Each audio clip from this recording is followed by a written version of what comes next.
Hi, welcome back to my YouTube channel.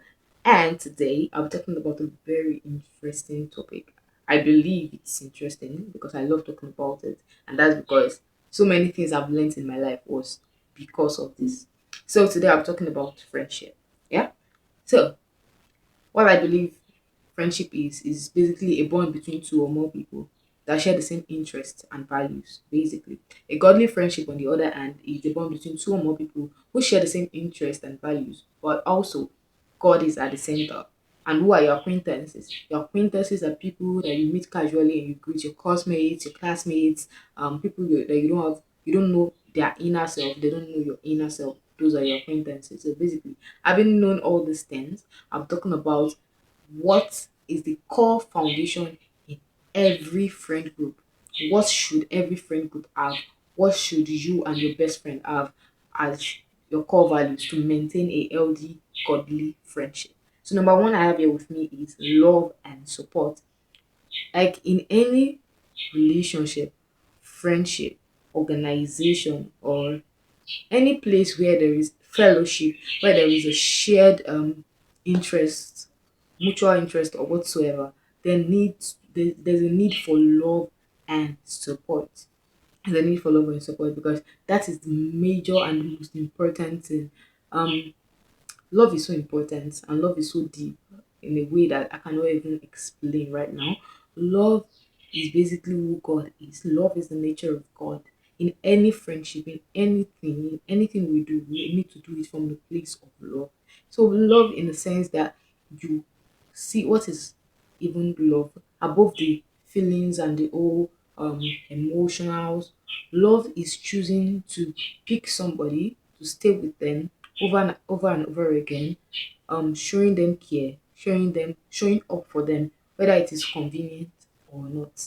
If you can endure a friendship when it is convenient, it does not make you any different from anyone. Anybody can do that. Anybody can stay with someone when it is convenient for them. But the truth test of loyalty, true test of a genuine love is you doing it when it isn't even convenient. Support is very important because if you don't have people that support you, there are many people try to act like they're independent and all, but there is a need for people that support you. There is a need. I've seen times in my life where just a little word of appreciation, a little encouragement would just go a long way and would just help me, in some situations. So, number one is love and support. Number two I have here with me is you must have the same values and interests. And this is one thing that has really broken some of the friendships I've been in. In fact, I don't know how I'll start it. So many of the friendships I've been in. What made it not to work is we did not have the same values, we did not have the same interests. I just saw them and I went through vibes. Like I just, oh, we're vibing, and I went ahead and everything just fell apart and broke off and we had to go our separate ways. It was painful, yeah, but that was my reality. So same values and interest is very important in any friend group, in any friendship. Then number three I have it with me, and this should have been number one actually, is God being at the center. God needs to be at the center of your friendship. If God is at the center in everything you do, in anything you do, you go back to God. God, should this happen? Should this not happen? How should we go about this? How should we not go about this and all that? Then loyalty. I cannot overemphasize loyalty. I I am a very loyal person and I love when that is reciprocated because when one person is being loyal and the other is acting anyhow, it's usually not balanced. So I value loyalty in a friendship. Now, loyalty in different in the loyalty itself is a topic to be discussed because I've seen many people saying, "Oh, you are doing something bad," and then you want your friend to like support you in that thing you are doing. That is not the kind of. I'm not talking about toxic loyalty. See, anything can be abused in this life. Yes, anything. You can love, even love can be abused. You can love someone to a fault that you don't allow them to do anything by themselves, and then they end up ruining their own life. And all you keep saying is, I love them. That the same way. loyalty can be toxic. I will not love you to the extent that you're doing something terrible and then I follow you to do it, or I support you in what you're doing. That is when toxic loyalty comes in, and I am not in support. But loyalty, the LD kind, standing for your friend when they are faced with trouble, when you know, even not every time, it's not every time your friend may be outrightly right, but if you're a good friend, there's a way you talk to your friend in public and then you chastise them in private. Not that you will disgrace you call someone your friend, you disgrace them in public, and then you want everything to still go smoothly. Even the Bible said, if there is a fight between friends and no insult occurred during the fight, they can still come back together. But if you insult your friend during a fight, it might likely not never become a friendship ever again. And even if it does, trust is broken and all that.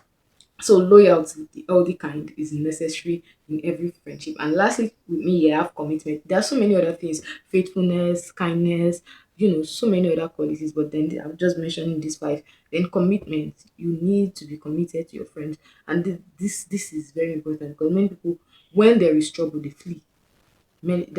Many friends they're just there when um things are going well. They're just there for the smooth and beautiful times.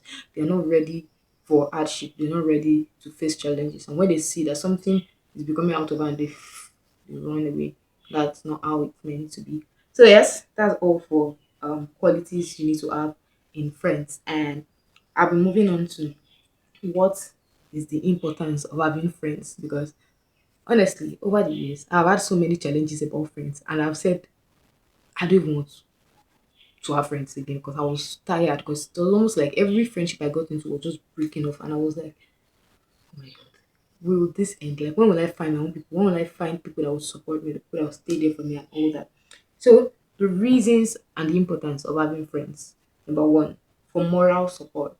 Moral support in the sense that you need people around you that have the same moral upbringing, moral way of thinking. So you can just like you need to have the same moral grounds so that you can just like relate with them when you're going through stuff. Because if you don't have that kind of support, there's this kind of, for example, you are someone who does not value going to parties and all, but then you're surrounded by people that like going to parties. Eventually you might end up following them because your moral ground um is not well following your values. You don't have the same values.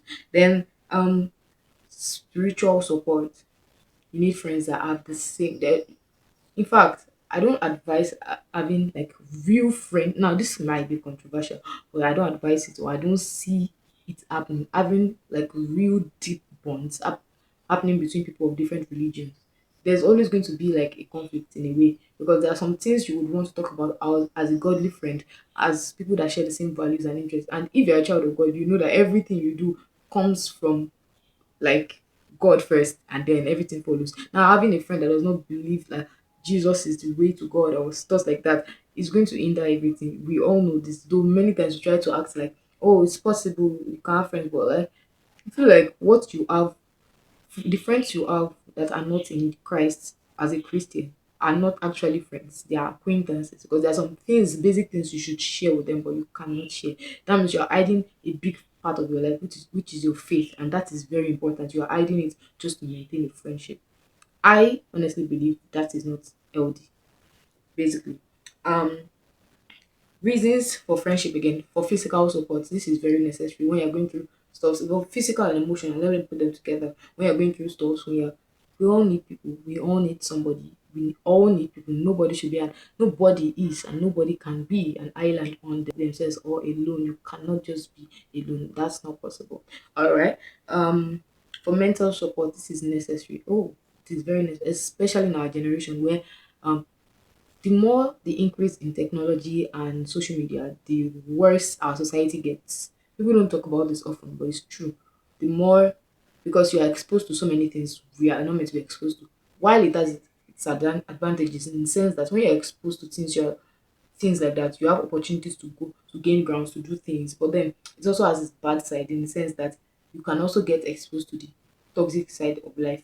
You need friends that will hold your hand when you get into messes, not just even on social media, but like physically, there's so many things that are mentally draining. You need people that you can rely on. And if you don't have people that you can call and say, oh, I'm going through this and I'm so down, then you do not have friends. Maybe you should check your circle again. Who are the people you call friends? Check again. All right.